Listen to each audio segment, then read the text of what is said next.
ठीक चार कुछ है मैं हाँ अच्छे ने तो गाबू गाबू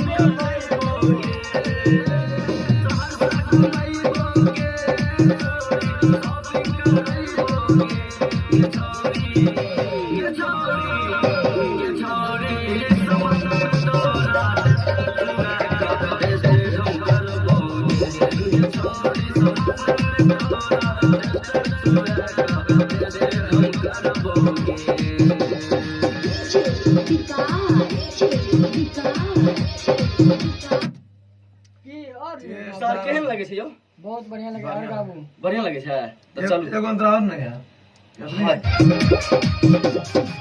छोटे छोटे कपड़ा पहिन के निकले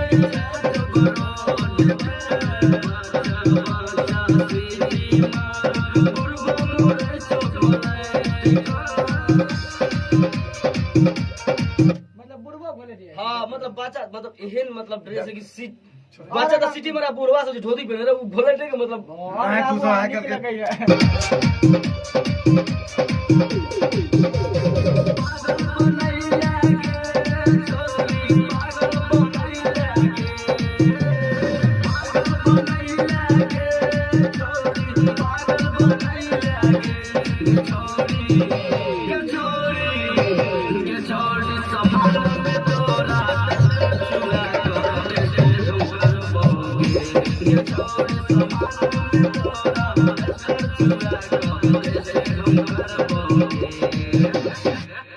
ये लास्ट अंतरा लिया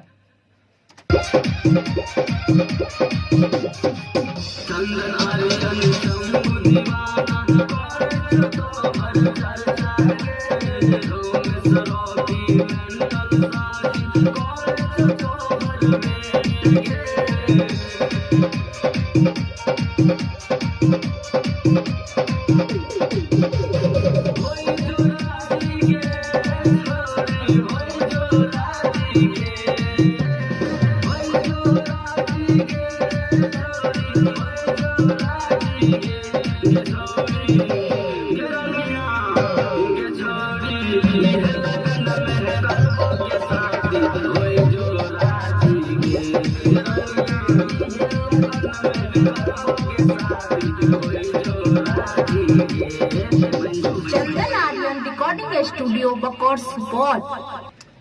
प्रणाम भैया अगर शंकर लाल यादव और हम सिंगर रमेश रोकी और हमार बड़ भैया चंदन आर्यन जे एक नंबर रिकॉर्डिस्ट छे और अपना खुद की रिकॉर्डिंग स्टूडियो छे। अगर ये सब गाना अहाँ सबके अच्छा लगल है तो लाइक और चैनल के सब्सक्राइब कर ले। लाइक शेयर कमेंट और सब्सक्राइब के ललका बटन के जरूर दबा दियो। तो बढ़िया बोल ले छी नहीं हो।